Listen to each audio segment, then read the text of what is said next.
ఈ నెల 14న అంటే అక్టోబర్ 14, 2023న మహాలయ అమావాస్య.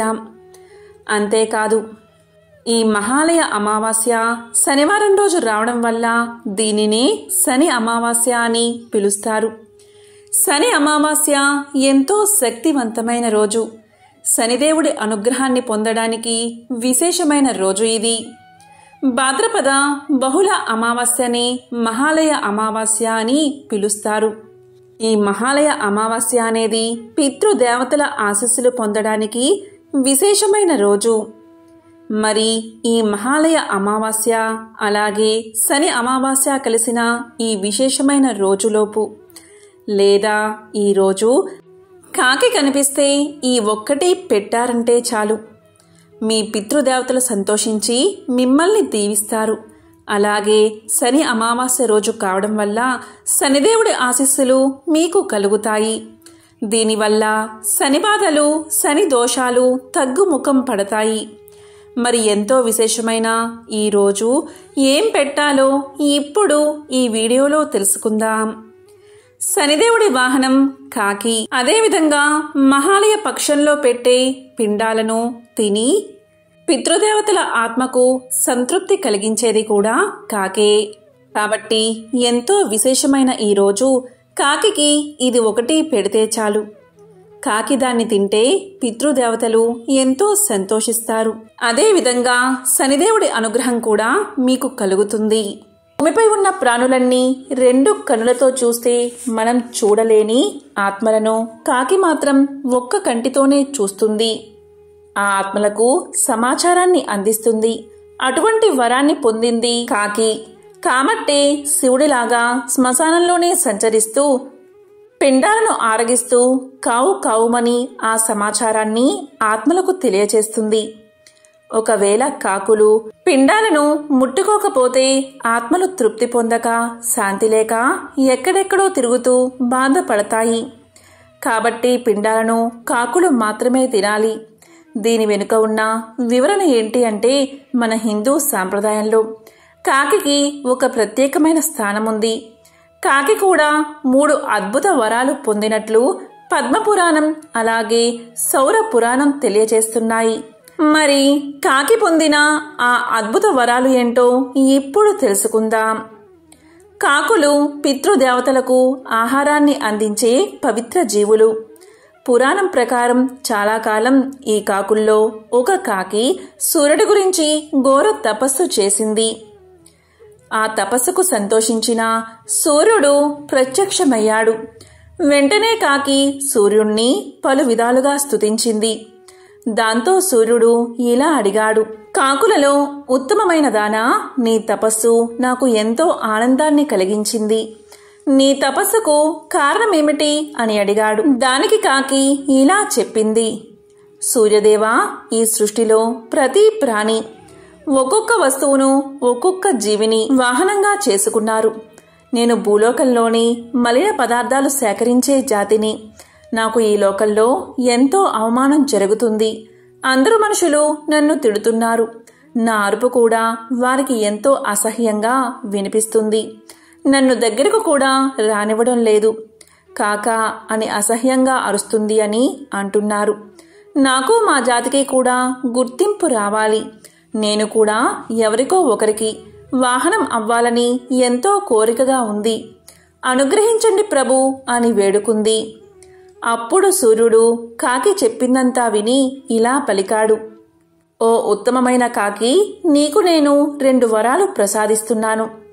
మొదటి వరం ఏంటి అంటే, పితృదేవతలకు పెట్టే పిండం కేవలం కాకులు మాత్రమే తినాలి.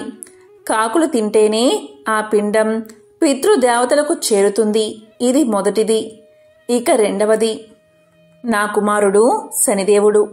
ఆయనకు వాహనంగా ఉండడానికి ఏ జంతువు కానీ ఏ పక్షి కానీ ఒప్పుకోవడం లేదు. ఎంతో భయపడుతున్నాయి. నువ్వేం భయపడాల్సిన పనిలేదు. శని కరుణా స్వరూపుడు. నీవు ఈ రోజు నుంచి శనికి వాహనంగా ఉండు. దాని ద్వారా నీకు భూలోకంలో ఎనలేని గుర్తింపు ఉంటుంది. శనిదేవుడికి భూలోకంలో ఎంతో పేరు ఉంది. ఆయన తలుచుకుంటే ఆయన వాహనమైన నిన్ను కూడా మనుషులు తలుచుకుంటారు. ఆయన పూజలో భాగంగా నీవు కూడా అవుతావు. నీకు ఆహారం పెడితే శనిదేవుడు ఎంతో ఆనందిస్తాడని 2వ వరం ఇచ్చాడు సూర్యుడు. దాంతో కాకి శనిదేవుడికి ఆ రోజు నుంచి వాహనంగా మారింది. ఈ విధంగా సూర్యుడు 2 వరాలు ఇవ్వడం వల్ల కాకికి భూలోకంలో గుర్తింపు వచ్చింది. ఇక పద్మపురాణం ఏం చెబుతుంది అంటే, కొంతకాలం పోయాక కాకులన్నీ శనీశ్వరుణ్ణి ఇలా అడిగాయి, మా గోడు వినండి. కేవలం చనిపోయిన వారి పిండం తినడం వల్ల వారి ఆకలి తీరుతుంటే మాకు భూలోకంలో రావాల్సినంత కీర్తి రావడం లేదు. ఇంకో వరాన్ని కూడా ప్రసాదించండి అని కాకులన్నీ వేడుకున్నాయి. దానికి శని ఇలా పలికాడు, ఎక్కడైనా సరే దేవాలయంలో కానీ ఇంట్లో కానీ నైవేద్యంగా పెట్టిన అన్నాన్ని లేదా పదార్థాలు మీకు ఆహారంగా వేస్తే మీరు దాన్ని తింటే దేవతలందరికీ సంతృప్తి కలుగుతుంది. అలా పెట్టిన వారికి దేవతలు వరాలు ఇస్తారని చెప్పాడు శని. ఇక అప్పట్నుంచి కాకి కూడా దైవారాధనలో భాగమైంది. ఇంట్లో లేదా దేవాలయంలో దేవుడికి పెట్టిన నైవేద్యాన్ని కాకులకు భూలోకంలో పెట్టడాన్ని మొదలుపెట్టారు ప్రజలు. దాంతో ఆ కాకులకు ఈ భూలోకంలో ఎంతో కీర్తి వచ్చింది. దీంతో కాకులన్నీ ఎంతో సంతోషించాయి. కాబట్టి కాకికి ఆ సూర్య భగవానుడు అలాగే శనిదేవుడు ఇచ్చిన ఈ 3 వరాలు ఎంతో విశేషమైనవి. పితృదోషాలు అనేవి అనేకం ఉన్నాయి. 24 రకాల పితృదోషాలు ఉన్నాయి. ఆ పితృదోషాల ప్రభావం వల్ల ఉద్యోగం రాదు, వ్యాపారంలో నష్టాలు వస్తాయి, వివాహ సమస్యలు ఉంటాయి, దాంపత్యంలో గొడవలు, సంతాన సమస్యలు, ఇలా అనేక సమస్యలు ఉంటాయి. మానసిక, ఆర్థిక, శారీరక సమస్యలు తలెత్తుతాయి. ఇవన్నీ కూడా పితృదోషాల వల్లే వస్తాయి. ఇలా పితృదోషాలు 24 రకాలు. అసలు పితృదోషం ఎందుకు వస్తుంది అంటే, పితృకారక గ్రహం రవి. ఈ రవికి బద్ధసత్తువుగా ఉండే గ్రహం శని. కాబట్టి 12 స్థానాల్లో రవి ఎక్కడైనా ఉండని ఆ రవిని చూస్తూనే ఉంటాడు శని. అంటే శనికి 3 చూపులు ఉంటాయి. 3వ చూపు, 7వ చూపు, 10వ చూపు. 10వ చూపు అంటే ఎక్కువ ప్రభావం ఉంటుంది. 3వ చూపు అంటే తక్కువ ప్రభావం ఉంటుంది. 7వ చూపు అంటే సాధారణ ప్రభావం ఉంటుంది. అంటే రవిపైన శని లేదా రవితో శని కలవడం కానీ ఇలాంటివి ఉంటే పితృదోషాలు అవుతాయి. దీంతో పాటు ఛాయాగ్రహాలు అయిన రాహు, కేతువులు రవితో కలిస్తే ఏ స్థానంలో అయినా సరే పితృదోషాలు తగులుతాయి. ఇలా 24 రకాల పితృదోషాలు ఉన్నాయి. ఈ పితృదోష పరిహారానికి అనేక మార్గాలు ఉన్నాయి. సాధారణంగా శ్రాద్ధకర్మలు చేసేటప్పుడు పిండాన్ని కాకికి పెడతారు. ఎందుకంటే మరణించిన పితృదేవతలు తృప్తి చెందడానికి ఇలా పెడతారు. పితృదోషాలు పోవడానికి కాకికి ఈ విధంగా కాకుండా వేరే విధంగా పిండాన్ని పెట్టాలి. ఈ మహాలయ పక్షంలో మీ మరణించిన పెద్దలకు ఏమి ఇష్టమో అవి వండి ఒక ప్లేట్లో పెట్టి కాకికి పెట్టాలి. అంటే వారికి ఇష్టమైన 4 లేదా 5 రకాలు ప్లేట్లో పెట్టి గ్లాసు నీరు కూడా పెట్టాలి. ఇలా పెట్టిన వాటిని ఈ మహాలయ పక్షంలో కాకులు తిన్నాయంటే చాలు, పితృదేవతలకు ఆకలి దప్పికలు తీరినట్లే. పితృదేవతలు సంతోషంగా మిమ్మల్ని దీవించి వెళ్తారు. ఇలా కాకికి పెట్టే సందర్భంలో 3 సార్లు ఓం శనేశ్వరాయ నమః అని అనుకోండి. ఇలా చేస్తే చాలు, పితృదేవతల అనుగ్రహం మీకు లభిస్తుంది. అలాగే కాకికి ఉండ్రాలను పెడితే కూడా చాలా మంచిది. గణపతికి ఎంతో ప్రీతికరమైనవి ఉండ్రాళ్ళు. కాకికి ఉండ్రాలను పెట్టడం వల్ల పితృదేవతల అనుగ్రహం మీకు కలుగుతుంది. పితృదోషాలు తొలగిపోతాయి. శనీశ్వరుడి వాహనం కాకి. ఉదయం నిద్ర లేచిన దగ్గర నుంచి సాయంత్రం చీకటి పడే వరకు పగలంతా 12 గంటల కాలం పాటు కాకి మనకు కనిపిస్తూనే ఉంటుంది. కాకి గురించి శకున శాస్త్రంలో కూడా చెప్పబడి ఉంది. శరీరం రంగు నల్లగా ఉంటే కాకిలాగా నల్లగా ఉన్నారు అని అంటారు. అదే గట్టిగా గోల చేసి అరిస్తే కాకిలాగా అరుస్తున్నావు ఎందుకు అని మందలిస్తారు. అలాగే కాకి తలపై తన్నితే దోషమని చాలామంది భయపడుతూ ఉంటారు. మరొక వైపు కాకిని పితృదేవతలకు ప్రతినిధిగా కూడా చెబుతూ ఉంటారు. కాకి ఇంటి దగ్గర గోడపై వాలి అరుస్తూ ఉంటే ఇంటికి బంధువులు వస్తారని చెబుతూ ఉంటారు. కానీ కాకి బంధువులు వచ్చే విషయాన్ని ముందుగానే పసిగడుతుందా అనే సందేహం చాలా మందికి ఉంటుంది.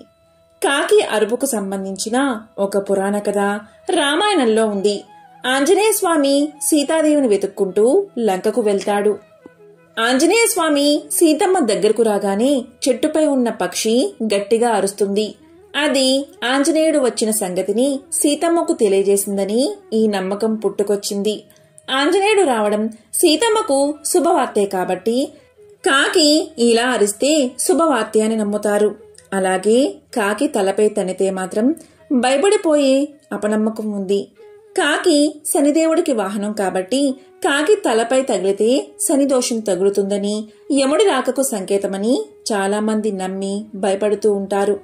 దీనికి అంతగా భయపడాల్సిన అవసరం లేదని జ్యోతిష్య శాస్త్రం చెబుతుంది. అప్పటికీ మీకు భయంగా ఉంటే చక్కగా శివాలయానికి వెళ్లి నువ్వుల నూనెతో దీపం వెలిగించి అభిషేకం చేయించుకుంటే సరిపోతుంది. ఈ విధంగా చేస్తే కాకి తలపై తన్నిన దోషమంతా తొలగిపోతుంది. కొన్ని జంతువులు ఎదురైతే శుభం జరుగుతుందని, మరికొన్ని జంతువులు ఎదురైతే అశుభం జరుగుతుందని శకున శాస్త్రం చెబుతుంది. అదేవిధంగా కాకి గురించి కూడా కొన్ని నమ్మకాలు ఉన్నాయి. మన పూర్వీకులు చెప్పిన దాని ప్రకారం మనిషి జీవితం కాకితో ముడిపడి ఉంటుందని విశ్వాసం.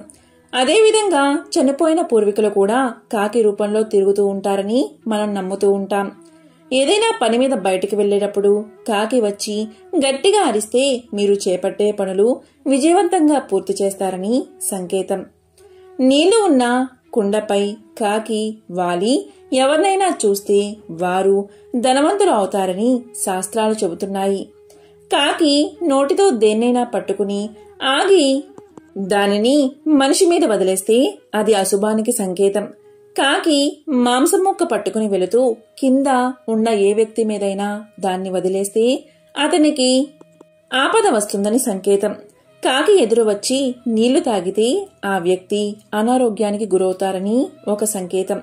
కాకుల మోక సమూహంగా ఏర్పడి ఒక స్థలంపై కూర్చుని అరుస్తూ ఉంటే స్థల యజమానికి కాని లేదా ఆ చుట్టుపక్కల ఉన్నవారికి కాని సమస్యలు వస్తాయని సంకేతం. ఒక వ్యక్తి తల మీద కాకి వాలితే వారు సమాజంలో గౌరవాన్ని కోల్పోతారు.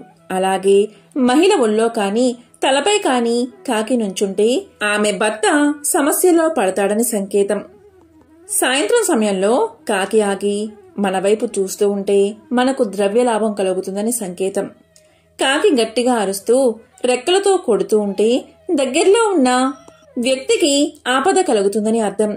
కాకి ఇంటి పరిసర ప్రాంతాల్లో వచ్చినప్పుడు బియ్యం గింజలు వేస్తే దరిద్ర దేవత ఇంట్లో నుండి బయటకు వెళ్లిపోతుంది.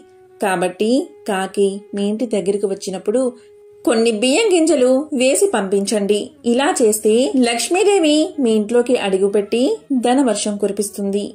ఓం శనైశ్చరాయ నమః. ఓం నమః శివాయ.